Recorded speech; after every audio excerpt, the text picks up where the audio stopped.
deficit reduction. I think there are Republicans and Democrats that want to reduce the deficit. I believe the average person, every man, woman, and child have $187,000 of debt that's attached to their name at this point. And I would like to see serious effort at deficit reduction.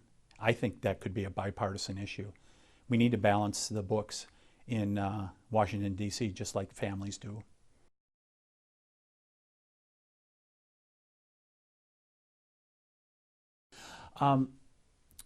We would prefer not, I would prefer not to have tariffs. However, you have a country in China that threatens its neighbors, denies people human rights, and steals intellectual property. That is private property. And we cannot continue to do that allow that to happen as a free society where a country is stealing our intellectual property. So I think President Trump should be given some latitude to work on this issue, and if it takes tariffs in order to cause them to be better actors, to not steal our intellectual property, then I'm going to support that approach. But I would hope over time that we'll be able to reduce tariffs and get to freer and fairer trade.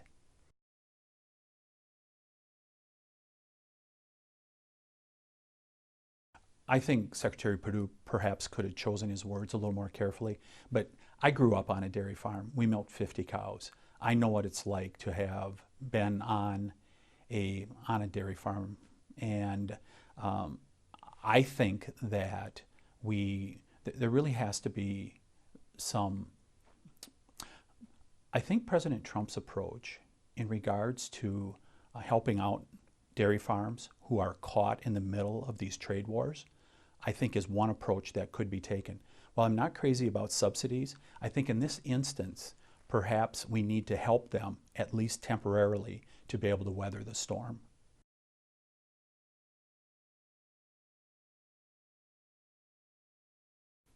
Uh, we need to have more opportunity. I mean, I think about my three daughters who are early adults, Carlin, Lexi, and Catherine, and that's what we want. My wife, Chris, and I want to give our kids is opportunity. I mean, that's why I'm running for Congress, is to give people opportunity like my kids. And I think by having lower taxes and reasonable regulations that we can bring young people here to Wisconsin. Because you're absolutely correct. We have an aging demographic, especially in the far north here in Wisconsin. And I think it's all about opportunity. Give people freedom and opportunity, and they'll come to the state of Wisconsin.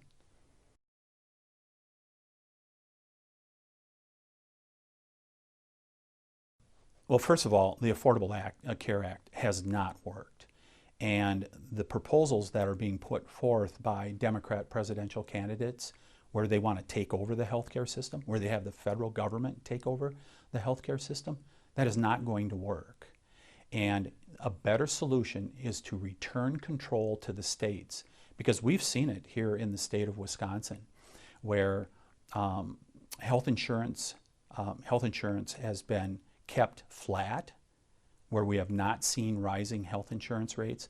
And I've worked on things like direct primary care that gets everybody out from the middle of the doctor-patient relationship.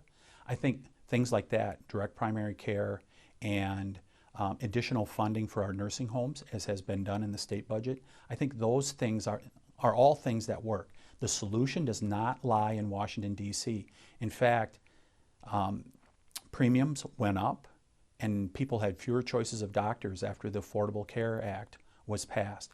The solution is not at the federal level. It's to return control to the state and local level.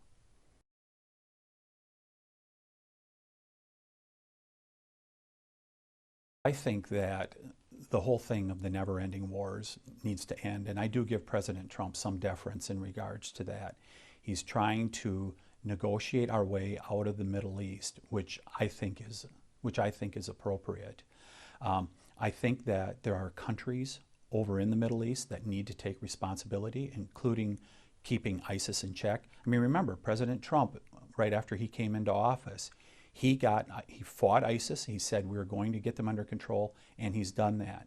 And so I think he deserves some deference on this issue to get us out of the Middle East, because really people are tired of the never-ending wars in the Middle East. And it's not a matter of just that there's one, it's one side against the other. I mean, this is multifaceted, and we've been mired in the Middle East now for over a decade. And President Trump has proposed a different foreign policy over there than what we've used over the last couple decades. I think it's important to give him the opportunity to be able to get us out of the Middle East and stop the never-ending wars.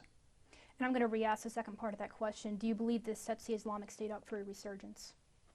I hope not. And I trust that President Trump, because he has gotten the Islamic State under control a couple years ago, I think that he is very mindful of making sure that they stay under control.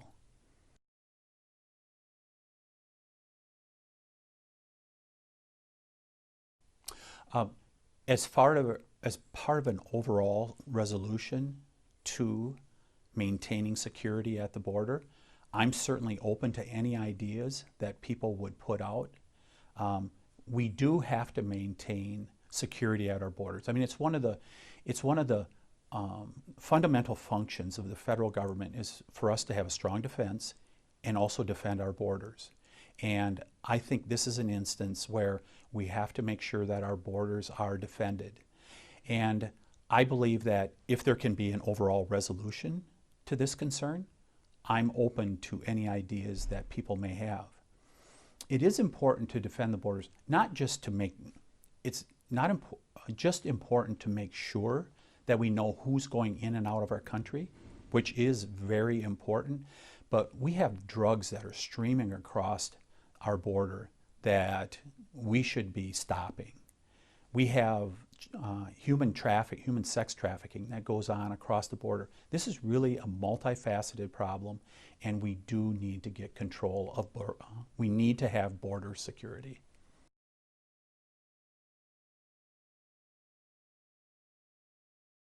I think there's two things going on there with the whole climate change issue. I think for a lot of people, they focus on energy conservation, and let's do what's right for the environment, and I very much support that. We really need to make sure that we're protecting the environment. But then you get these extreme proposals, which are basically saying we're going to drive up the cost of energy. For example, you mentioned the Green New Deal. I mean, it basically eliminates animal agriculture is what the proposal says. I mean, we're America's dairyland.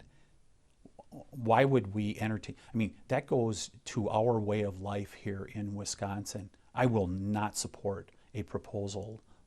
I will not support a proposal like that.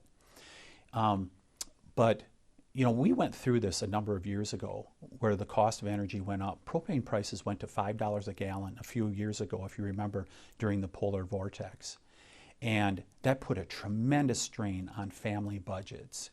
That's what they're talking about, is driving up the cost of energy. That hurts poor people the most. So any proposal that drives up the cost of energy for the American people and for people here in northern and western Wisconsin, I'm not going to support.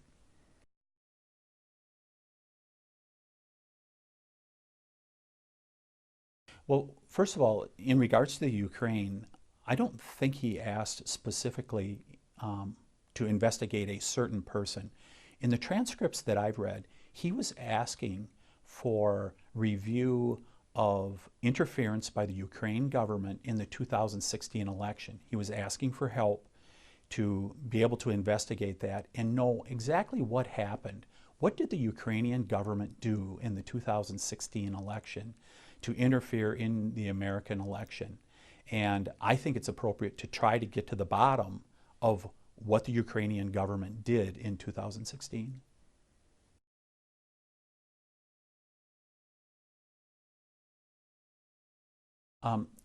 There are two things along this line that are of deep concern for me. One is religious freedom. We're seeing some people that are saying we should deny others their religious freedom. That goes to the very heart of our founding. But political speech is another part that is protected by the First Amendment to the Constitution. And we are seeing on college campuses where speakers are being run off from college campuses before being able to give their speeches. That's just wrong. We have to allow the free flow of political ideas, of vigorous, robust political debate. That's at the heart of our freedoms. And so we have to do everything possible to make sure that people can share their political beliefs in a safe, inviting atmosphere.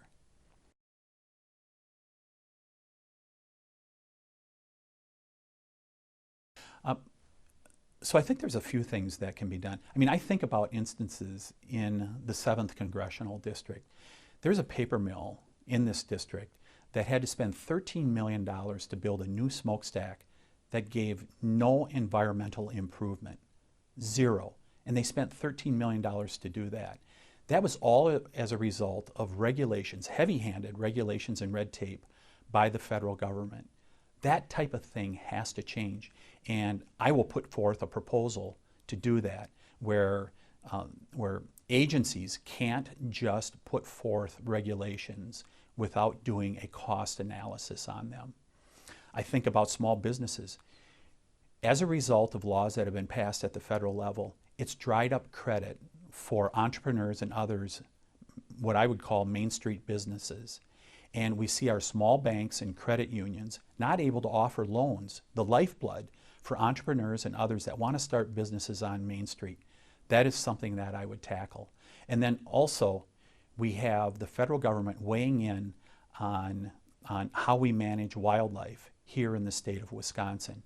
That should be a state function. The federal government should get out of that. Those are the things that I'll work on, real issues for people here in northern Wisconsin who are my friends and neighbors, to make their lives better, to give them greater freedom and opportunity.